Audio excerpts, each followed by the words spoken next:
Hello, hello, and welcome to Decaf, a production of the Beacon Center of Tennessee. Mark and I are joined by a very special guest today in his Michigan gear. You all are familiar with Wynn at this point, our attorney and also a fellow college football enthusiast, because today we're going to talk about some policy things, but we're also going to talk about a little preview of college football. And we all have our gear on. You can see I am repping the dominant team in the country. Wynn has, his stuff, which when Wynn joined the team, I was just thankful that he wasn't another Tennessee fan. But now I'm starting to see Michigan as a threat, and I think that Wynn and I are not going to be friends anymore. And Mark, I just don't even know what to do with you. You're confusing me. You've got Marquette, you've got Notre Dame, you're just an enigma. I just got to say, I think maybe Michigan might see Alabama as a threat, not the other way around this year. One of them was in the playoffs last year, right? And the other one was not. And one played a tough game against Georgia. So I guess I'm just not sure about that. It's been 1 minute and 5 seconds, and I'm about to sign off and go lay in the road. So this is not going to go well. So before we get into the spiciness that is college football, which I will probably remove myself from a lot of that conversation just for the sake of my mental health, but Mark and I gave an update last week about a really exciting lawsuit victory that Beacon had on the sidewalks case in Nashville. And then the Metro Council agreed to, whether they wanted to or not, pay the settlements for it. Wynn's got a really exciting piece that's going to be coming out soon about this case. And I just wanted to talk to the pro here. So Wynn has just joined the Beacon team. He's got a brilliant legal mind. He inherited this case, but he also has a heart for property rights. And that's what this whole case centered around, was property rights. The government making a demand of a citizen in order for them to be able to live in their home and build their home. And that's not cool. So Wynn, talk to us about the sidewalk case broadly, specifically, however you want to frame it, to help people really understand why property rights are important and why this win was important. Yeah, so the state sidewalk case, we received a favorable settlement for our clients last week. You and Mark talked about the federal sidewalks case, a case that we won at the Federal Court of Appeals, a case we co-litigated with Southeastern Legal Foundation. Mm-hmm. The state sidewalk case, Beacon represented all of the plaintiffs in that case, and it really involves the same principles, that the government can't force you to give up your property rights by holding your permit hostage. And we have laws like that affecting a lot of not just people in Nashville, but also people in Tennessee, unconstitutional conditions where for your ability to build on your own property, the government imposes all of these unreasonable and exorbitant conditions, forcing you to give up your property rights. I think what's really important for individuals across Tennessee to know, and what I plan on talking about in upcoming op-ed, is that the Constitution, the Fifth Amendment to the United States Constitution, provides robust protections for property rights in this country, and people have constitutional rights. They should stand up for them. We represent at Beacon property owners free of charge and helping to vindicate their property rights in courts across the country. And that's something that I've been doing throughout my career, and something that I plan on continuing helping Tennesseans do. And if people have potential issues that they want to bring up to our attention, they can submit a case on our website, beacontn.org, or they can call us in the number listed. Yeah, email me, email any of us. We want to help you get your property rights back. We want to help you preserve those. It's so interesting. We have this housing shortage in Middle Tennessee specifically. It's starting to happen in so many other places as well. But I think it's probably well-intentioned, but these city councils get these ideas in their head of, oh, it would be really nice if all the buildings look the same. It would be really nice if we had sidewalks everywhere. And so they're just making these laws of things that would be really nice. But what would be really nice is that if people could live where they want to live and do it the way they want to do it on property that they've purchased. It's a really basic constitutional thing. If you know anything about U.S. history, you know that owning property has always been something that is so fundamental to the American experience. And being able to do what you want to do on that property, given that it doesn't violate the health and safety of others, okay? We can give that caveat. But being able to build your house the way you want to build it, have flamingos in your yard if you want them, have a wood house, have a siding house, have a shingle house, have a brick house, whatever you want to do. If you want to live in a neighborhood that has sidewalks, great. If the government comes in later and decides that they want to build sidewalks, even better. We love sidewalks. We just don't think you should have to pay for them. And I think that that's something, and you can correct me if I'm, going off on a tangent here, Win, but I think that's something that we want to help Tennesseans be able to preserve living and living well and living the way they want to live in Tennessee. We absolutely want to help Tennesseans protect their property rights. We think that the right to property is fundamental, and that involves also the exercise of your property rights. If it's your land, you should be able to use it, you should be able to improve it, you should be able to build on it. And the government has no business forcing builders to give up their property rights just for the opportunity to build on their very own property. I like to say that this is definitely a property rights issue, but it's also an issue about the right to earn a living. Our clients are Americans who have started small family-owned businesses, and they've been very successful because they provide a need, new affordable housing to many people in the Nashville area, and the government shouldn't punish them by placing all the burden, all the costs of sidewalks that the government promised its constituents on these people just because they are successful, just because they are entrepreneurs. So we're for the entrepreneurs and we're for the builders. Also, what country we live in? For the entrepreneurs. Wow. What a country we live in where, Bernie Sanders can be against property rights and still own 3 properties. That's how you can tell we're a really great country, right? We're thriving, we're vibing. That's so, I didn't even think about it that way, Mark, but you're so right. The people who are like, no property rights, government, everything, but I'm going to fly out to my Palm Springs house and I'm going to go to my Florida house and I'm going to be in my Maine house. That is, wow. What a beautiful, I feel like, Mark, it's been a long time since we've done a hypocrisy moment of the day, but you just have one, and I think it's a beautiful thing. Well, we're going to switch gears, but speaking of the Constitution, I watched the debate last night, and the Republican debate that was on Fox News, and I always love whenever a pocket Constitution comes out.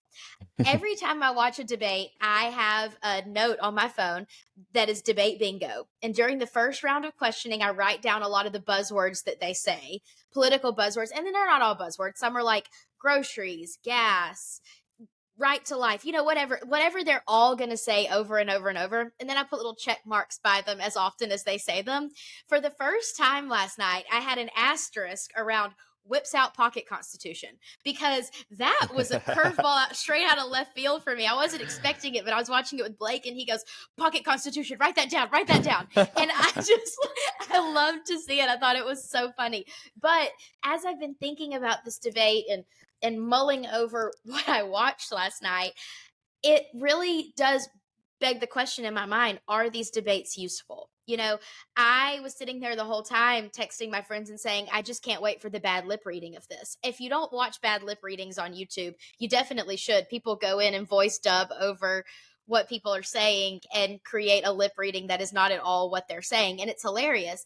But I was just sitting there watching it and thinking, I can't wait for the bad lip reading, because I know that my TikTok For You page, my Instagram Reels page, is just going to be dominated by talking points and clips and sound bites from the debate last night, because it didn't feel to me, and it hasn't felt to me in a long time, like debates are substantive policy conversations. And it's more just like, let me make sure I get everything out that I can put in a fundraising email the next day, or I can put out on my social media to try to get those likes, get those clicks, get those followers.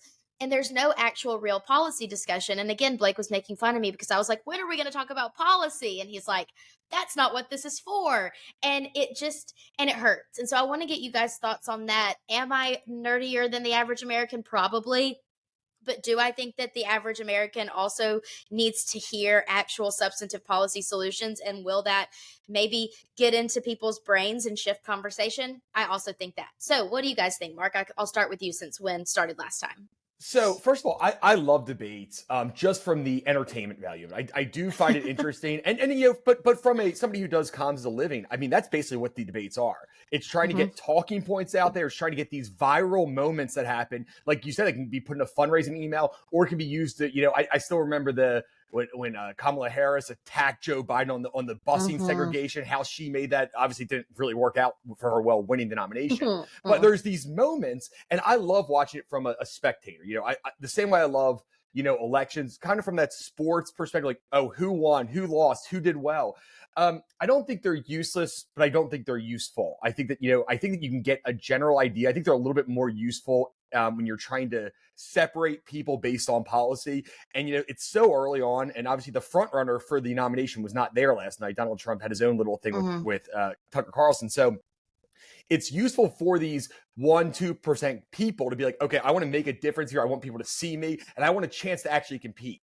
So I do think it matters in that. Now, of course, policy wise, there's very little difference between them. If there is, they're talking about whatever, Mike Pence's role on January 6th. That's not really a substantial policy debate. So I don't think there's a lot of great policy stuff. But I do like the idea of showing where you stand, especially when you see, a Democrat versus Republican debate, for the presidency. They're able to at least kind of say the general, way of life that they believe in. They're like, okay, this is the general policy we believe. We're not going to get into specifics because A, we don't want to. B, we want to appeal to average Americans and we want to make it so that people can't attack us from the other side. But you can at least say, okay, this is the general philosophy of this person compared to this person. So yes, it's useful. It's not super useful. And I really think, 1 or 2 really well-run debates by good moderators who ask some policy questions and also force them to say, you have 1:30, that's all you have. At that point, you're done. But maybe it's like you have 5 minutes because you need to explain it more. But overall, I am interested in, I like watching it, but no, I don't think you're going to get substantial policy things, especially at this point, about 150 days before the first primary. All right, we're 2 for 2 on thinking you're not going to get policy answers. Win, do you agree? Yeah, I agree. And I wish there was more discussion about principles, about the right to earn a living, about property rights. A lot of these are, like Mark said, about talking points and not about what the candidate fundamentally believes in and won't compromise on. And I agree that that smaller debates can sometimes be more helpful. And I would really like to see a debate where it's not, back and forth snippets all the time, but more of a deep dive saying, look, you say you believe in the right to earn a living, but you passed X law that was protectionist in the past, try to explain yourself. So I would really like to see a deep dive in some future debates. Yeah, I think... No, you can go, Mark. I just have a suggestion for future debate holders. I was going to say, all of us agree on this, but there is a reason they do it this way, right? It's because of audience share. If they do debates like we said, like Wen just said, we would love it. A lot of people wouldn't watch it because they care about their ratings, because people are like, that's too in detail for me. I don't care that much. So we do need to kind of do the capitalism side of well, they're making money doing this. If they do it the way we want, maybe they don't make as much money, but we get more information. So that's just throwing that out there. No, I agree. I just think, I don't know. I've thought about this for a long time. How would I structure debate if I had $1 bajillion and could put a debate together? And I think it would be more of a forum. So the rules are, you're not allowed to attack another candidate. This isn't about them. This is about you. You have the opportunity you'll have 5 minutes for a certain number of questions, 3 minutes for a certain number, 1 minute for a certain number. And when you get the question, you can decide if you want to speak for long or short, but you can't have 5 minutes for all of them, 3 minutes for all, or 1 minute for all. You have to divide it up.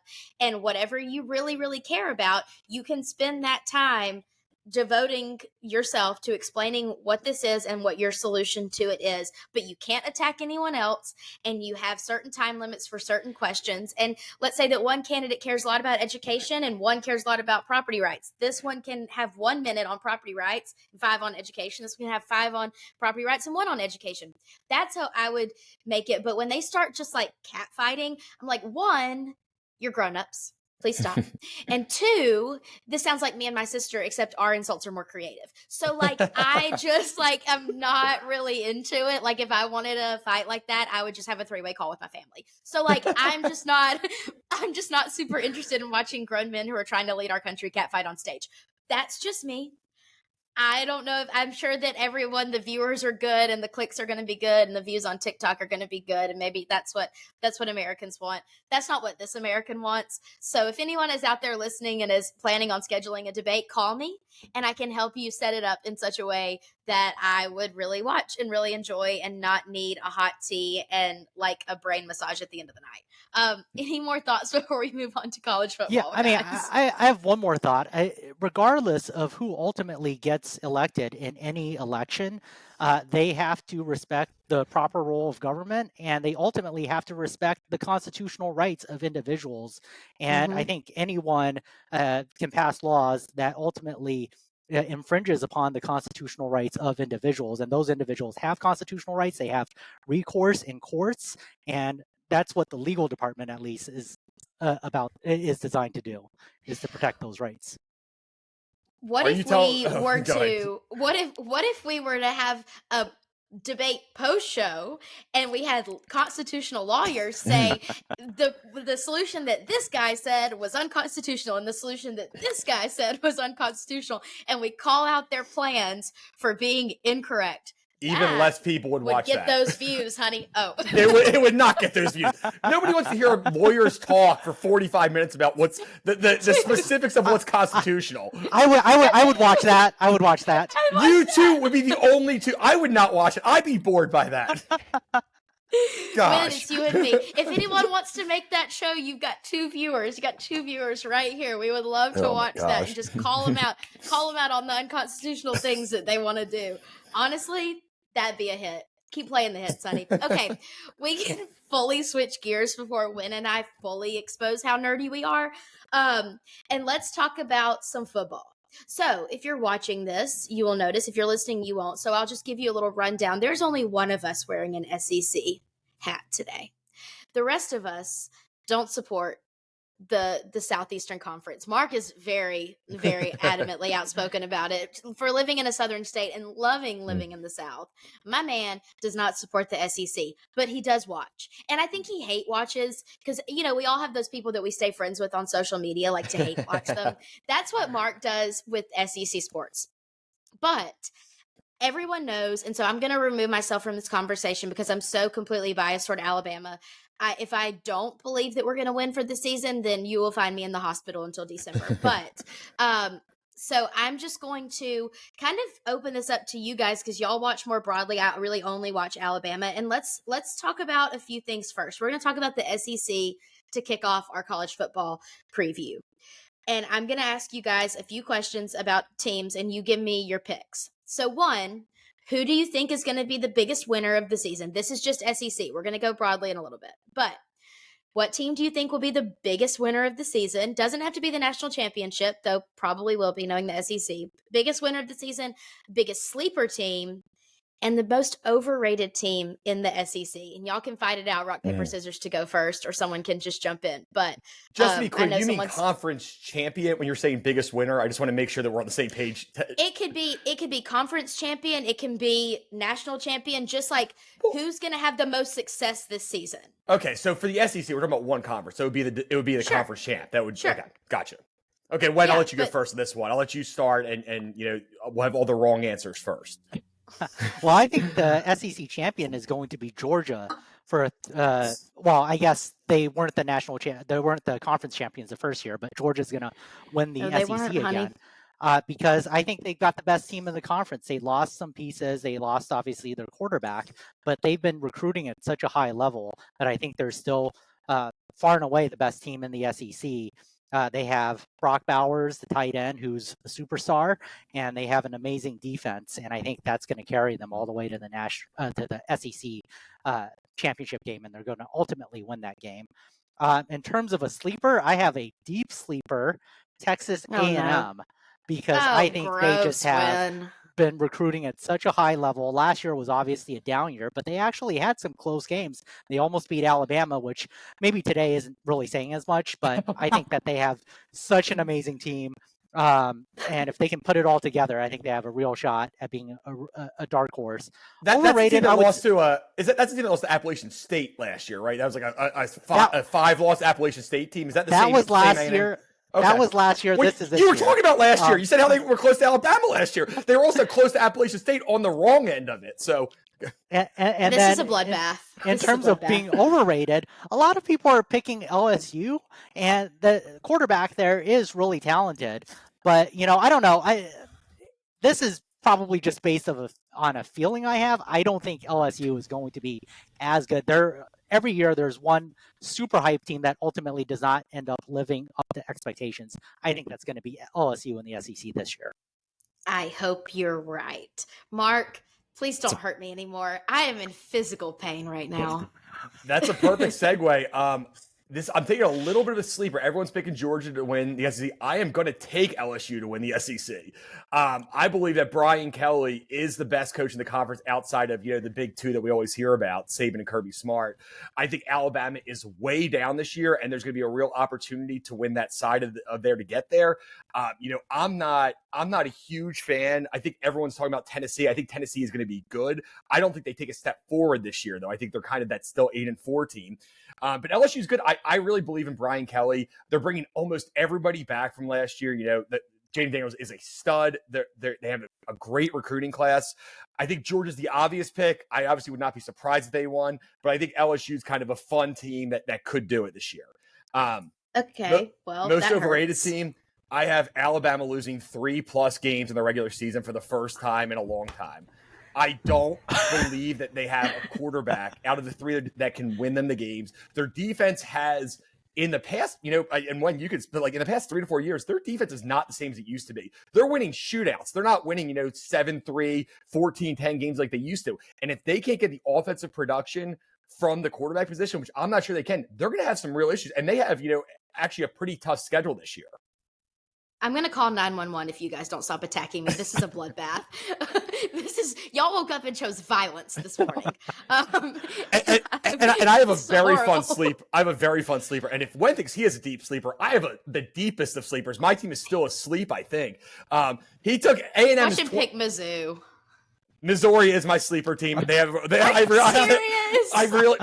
is bringing almost everybody back. They lost so many close games last year. And people forget, guess what SEC team gave Georgia the best game last year? It was Missouri. Missouri has a lot of players. They lost so many close games and their record looks bad. And I love Missouri. The one bet I made, I took them over 6.5 wins this year, and I took them 200-1 to win the SEC for $20. A&M is kind of like, I think A&M's the exact team that Wentz talking about that everyone thinks is going to be good and isn't. Like, how many times does Jimbo Fisher need to pretend like they're good? Oh, Jimbo Fisher, great recruiting class, #1. And every year they lose 5 games. Like, I don't understand how we can keep picking them as a sleeper when every time we do, they disappoint. Yeah, they're really distracted by their weirdo boy cheerleaders on the sideline, and they don't play well. I think it's so weird. Before we move on to national teams, let's bring it home for a second and talk about Tennessee teams. You got UT, you got Vandy, you got MTSU, which I think I might be going to multiple MTSU games this year. I don't know. Blake went to MTSU, and my parents both went to Jacksonville State, and so they're playing on a Wednesday night in Murfreesboro, but I think we're going to go. That could be awesome. fun. But I've never been to a Vandy football game. Do they even have a stadium right now? It looks like a sandbox. UT, y'all know the disdain I have for anything orange, even orange adjacent. So I'm not going to get into that. But what do you guys think is the outlook for our hometown, home state teams this year? When you can start. Y'all got any thoughts? I think I can mainly speak about Tennessee. I actually have Tennessee as a sleeper to win it all this year, just because I think, every year there's only probably about 5 to 10 teams that have the talent to win it. Tennessee's not quite in the same level as Georgia and Alabama in terms of recruiting. But if you look back the last 10 years, all of the teams like that have won the national championship have shared one thing in common. They've all had a quarterback that can carry them. Joe Milton, I still think that he has some refining to do, but if you look at just raw talent, he's arguably the most talented quarterback in the entire country, and that includes Caleb Williams, in my opinion. He can sling it just standing still, so I think Tennessee is a sleeper for the national championship this year. Wow, okay. I think that's not a bad choice, because if Milton ends up being what he can be and he's the best version of himself, they could go, they could be in that discussion. So I'm assuming about the schedule, right, Taylor? You know the opening game is MTSU. Yeah, okay, yeah. So you guys are going to have your first fight as a couple is MTSU versus Alabama. I can't wait. I'm taking MTSU with those 40 points. I will tell you that. With 40 points. They're going to lose by less than 40. Okay. Chill out. Maybe that's okay. Win. That's my birthday weekend, and we're going to Alabama to watch the game with my family, because I just wanted to watch it with my family. And Blake, this is actually Blake's hat that I'm wearing, and so he will be wearing this hat because he will have to turn his back on his team. I'm sorry, that's how you roll with the Dawson girls. Well, let me you also want to say talk about your teams? Okay. I want to talk about Vanderbilt too, because we don't talk about that. But I actually think they have a really good coach. I think Clark Lee is a good coach. Sure. I'm not sure that he's able to turn it around this year. I am definitely taking Hawaii on the money line week 1, but I think that Vanderbilt has a shot. I think we'll see what direction they're going in this year. If they can start to be competitive, I mean, I think that the thing as a Vanderbilt fan, you'd be like, gosh, I'm tired of losing by 45 points. When we play Alabama, when we play Georgia, when we play things like that at home, like let's lose by 17. Let's make it somewhat respectable. We're at home. Let's have some kind of home field advantage. Yeah. So I think that could be what happens this year. I could see them going like 5-7. And I think that will be good. MTSU has lost a long-time quarterback. They're going to be a pretty bad team this year, I think. And then I'm with Wayne on Tennessee.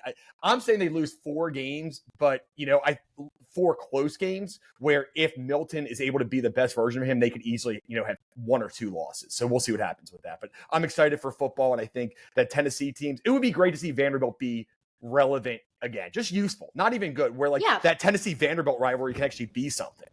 Yes, we love an in-state rivalry. I mean, it's one of the most fun things to have a competitive in-state rivalry. Let's go broadly really quick and talk about other teams outside the South. Y'all are both wearing some garb from teams that are not SEC teams. Before we get into our predictions, dude, this conference realignment is like it's shaking things up, and I don't really know what to think of it. I mean, is it going to be, I kind of think we're going to swing into a place of like 4 maybe big super conferences, and then people are going to get tired of it and it's all going to break up again, kind of like how political alignments go. I don't know if y'all agree with that, but that to me is what it's looking like. It's going to be like money, money, money, money, big old conferences, and the people are going to be like, this is not suiting us. And they're going to, by the time I have children in high school or college, it's going to all break up again into the smaller conferences. But what do y'all think of the outlook for this season in the future with that? I actually think that big conferences are probably here to stay, and I think the conferences will get bigger and there will be fewer of them. I think one effect of this would be the NCAA will be less relevant going forward, and I'm really looking forward to that because they're just imposing ridiculous sanctions all the time, like a 3-game suspension for Jim Harbaugh for buying a kid a cheeseburger. So I will be glad to see that day. I think we all hate the NCAA equally here. And my dad is of the opinion the NCAA will not be a thing anymore. That because of all this thing, that there will be competitors, and the NCAA will, like in years, won't be a thing. People will have their own conferences, and like basically SEC might have their own, super conference, and they have a champion, and then maybe you have some kind of neutral, like 5-judge panel that's not associated with anybody, pick a playoff or something like that, which would be interesting. I just hate this because I love these mid-major teams. Some of these stories from years past of like, Boise State, that huge upset they had over Oklahoma, when you had the Cincinnati playoff run, which is cool. Like that's all going to be gone because all these teams are going to the big conferences, and it just, it's tough to watch. And, most of the realignment doesn't happen until next year. But watching in the Big 12, like, Houston versus Baylor and like BYU against Kansas. And, this year only, Oklahoma versus, whatever, Cincinnati. It's just going to be weird. And it's going to get weirder as time goes on. I just hope they figure out a good way because I'm glad they expanded the playoff to 8. I just want to make sure that mid-majors or teams not affiliated with these conferences still have a chance to make it if they, have an undefeated season. And that's what I'm worried about. I wish the SEC specifically, those teams would stop being so scared and schedule some real teams in the non-conference. If you look at Georgia's schedule this year, you will be disgusted at Georgia. I will give Alabama some credit. They usually schedule at least one team. Georgia's schedule this year is a bunch of just whatever, the little sisters of whatever. It's insane that they play this non-conference schedule.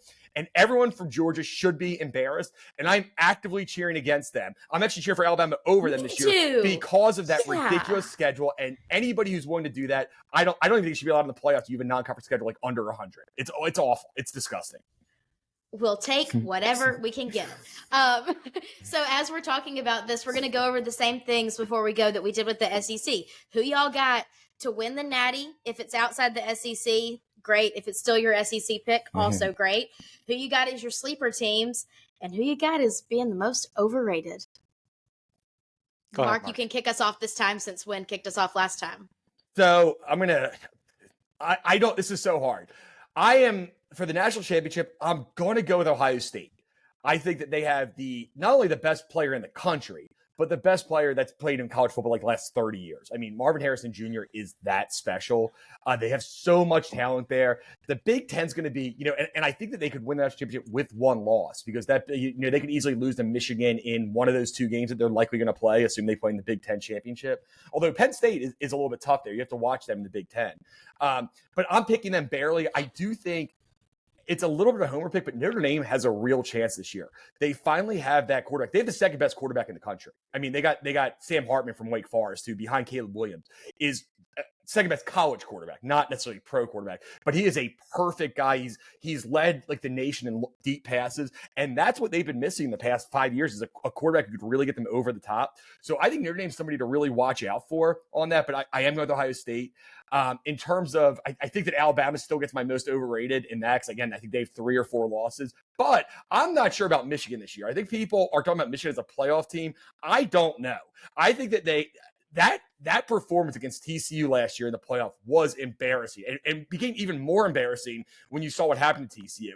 Michigan wins a lot of these weird close games. What do they beat like Illinois, like 10, like they just win these games that I just don't love. So I'm saying Michigan has I'm saying 2+ losses.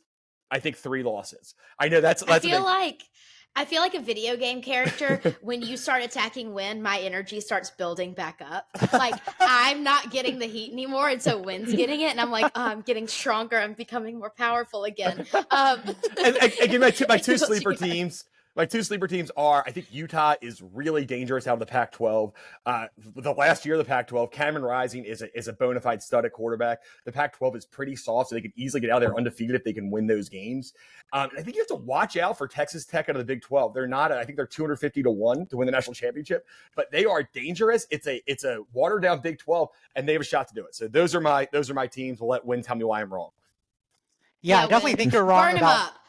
I definitely think you're wrong about Michigan, just because, I mean, they're built to win close games. A lot of the games they had a lead coming out of the first half, and they kind of put on the brakes and just ran down the clock. They're built on a rushing attack and not one of those high-powered rushing attacks. So I think Ohio State and Michigan are both going to lose a game during the regular season. They're both going to make the playoffs, but I still have Georgia ultimately to win it all this year. In terms of overrated team, one overrated team is USC. I think they have a great coach and a great quarterback, but they have shown over and over again that they can't stop anybody on defense. And ultimately, when you face the competition that you're likely to face in the conference championship or the playoffs, that's not gonna take you all the way. In terms of another sleeper team, another overrated team, I think they're related. My sleeper team is Oklahoma, because I think they got the talent, and I think there's a real opening for them to win the conference this year. Everybody's saying Texas, but I think Texas is my overrated team, because the latest rumblings have been Arch Manning might ultimately be the starter there. And nothing against Arch Manning. I hope he has a successful career. But first of all, he definitely picked the wrong UT to go to as a Manning. And second of all, I just don't think he did not play at a super, like the competition he played in high school was not at a super duper high level like some of the other recruits. So, ultimately, I think he's a very high 3-star talent, but props to him, he's got a 5-star name. So I think Texas is overrated. I gotta say, Texas A&M are exactly the same though. Like I agree with you exactly. Like, they're always projected to be high. How many times do I have to hear Texas is going to win the Big 12 and they don't win it? It's been like 5 years in a row where they're the favorite, and like they never do it. Stop picking them. Same thing as Texas A&M. They're not the sleeper team. They're not great. I don't understand. We need to see something before we pick them. Okay, well, yeah. But I think that his point is good. I think that the USC one is a great. I completely agree. And if you're a betting person, my stone cold lock of week 1, San Jose State plus 30 against USC. That is my absolute go-to bet. San Jose State is pretty good. They're coming off like a 9-win season. Like I said, USC has the name, and that's why people like them. So I'm 100% on Wynn's side on USC being overrated.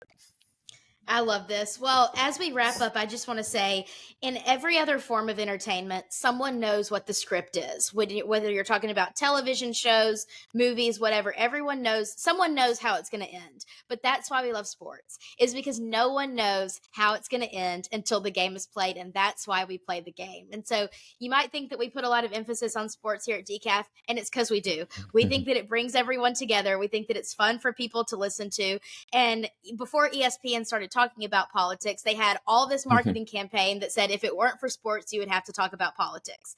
And so sometimes the political, the policy stuff, while we love it and it is our job, it sometimes wears you down a little bit. So we love to talk about sports, and we love that you guys love to listen. So drop in the comments who your picks are for the week. If you think that Mark is super wrong, welcome to my life. Please let me know. I could use a little encouragement after that bloodbath. I'm going to go lick my wounds and try to recover before the season actually starts next weekend. We won't be joining you next week. We will all be in Chicago for the State Policy Network annual meeting, so try not to miss us too much.